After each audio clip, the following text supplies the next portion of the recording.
Patrícia, e nessa sua trajetória, como que você tem visto a questão do bruxismo e ansiedade? Tem É, aparecido muitos casos, porque hoje as pessoas estão muito ansiosas, né? sim, E o bruxismo talvez seja uma das doenças mais presentes aí de hoje, que até as crianças estão sendo acometidas, né? sim, sim.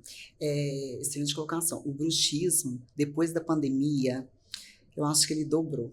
Simplesmente, as Sim. pessoas estão ansiosas, as crianças estão muito afetadas, muitas. A gente faz muito tratamento com ortopedia nessas crianças, para não ter o desgaste no dente. Então, a criança, a gente consegue até tratar com várias formas, com aparelho, com outras áreas também que ajudam Uhum. ali.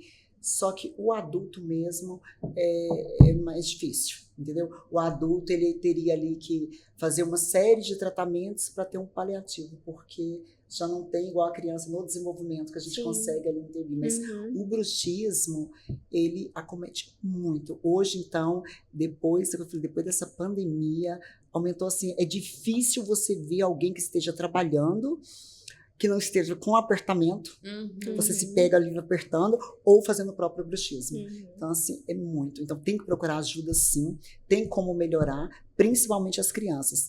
Tem mães que vão no consultório e falam assim: eu não consigo dormir com essa criança porque ela faz bruxismo a noite inteira. Ela faz tanto barulho que eu acordo ela para poder parar. Só que não resolve. E Ela vai afeta a dormir, vai fazer. qualidade do sono, né? Sim, Sim. muito. Tem desgaste do dente, Uhum. alteração também na mordida. Então, assim, uma série de fatores. E a criança acorda cansada, porque enquanto ela poderia estar ali dormindo, descansando, ela simplesmente está fazendo bruxismo a noite inteira.